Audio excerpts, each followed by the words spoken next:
Leader, as a ranking member. Thank you, Mr. Speaker. Proceed. Mr. Speaker, I will be very brief and short. Mr. Speaker, on this matter, Mr. Speaker, this is one of the approval or the appointments that in this House you say give it a chance, Mr. Speaker. It's an approval that you can describe, let's give it a chance, Mr. Speaker. Because, Mr. Speaker, why do I say so? Mr. Speaker, since the new constitution came in place, I don't think this country has gotten it yet right in the appointment of an Inspector General, Mr. Speaker. As you're aware, Mr. Speaker, the Constitution, when it was enacted, was very clear on how... Mr. Speaker, what is this market going on here? Order, Elachi. I know that matter is juicy of court orders, but please, order. Proceed.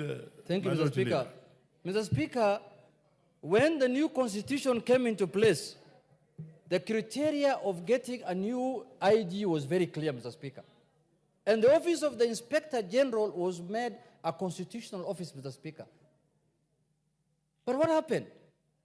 Through legislation, Mr. Speaker, this House changed the method of appointment of a new Inspector General.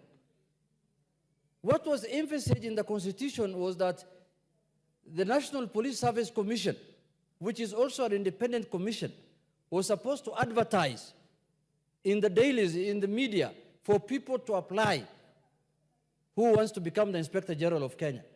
Then after that, the National Police Service Commission was supposed to shortlist and come up with a few number that they can interview and then recommend names to the President, Mr. Speaker.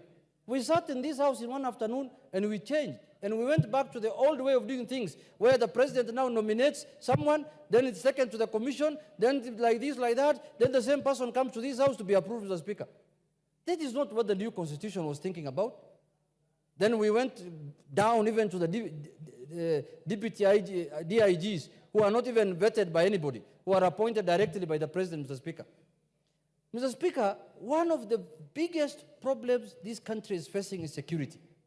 And if we don't get it right, we shall continue having problems day in, day out, Mr. Speaker, and that is why investment will be a problem, because there is no investment without security. We want to have, with this, the new Constitution changed our police force to a police service, Mr. Speaker. And there was a reason why that was done. Because people wanted an institution that provides services, not an institution that overloads on them, Mr. Speaker. Every year, every government that comes into place, Mr. Speaker, talks about police reforms, but nothing happens. It's just the word. It's just the statement. It ends there. We are going to reform the police. We are going to have a responsive police. We are going to have, when you see our policemen in this era, in this time, Mr. Speaker, carrying rungus in town, Mr. Speaker, it's shame. Very shame. They are carrying rungus to beat up citizens, Mr. Speaker. Well, how can that happen, Mr. Speaker, in this era of today? My last thing is, Mr. Speaker, the new police Inspector General must come and address the welfare of the policemen of this country, Mr. Speaker. The kind of places our policemen stay and live with their families, Mr. Speaker, no one can accept to live in that situation who is a member of this House, Mr. Speaker. That issue must be addressed conclusively if the new Inspector General is to leave any legacy, Mr. Speaker. And I want to warn him there, from the floor of this House, if he is going into that office to be used politically, so that he can fight certain political groupings, like the way they fought Azimio when we were doing Mandamano, Mr. Speaker, then he is going for the wrong job.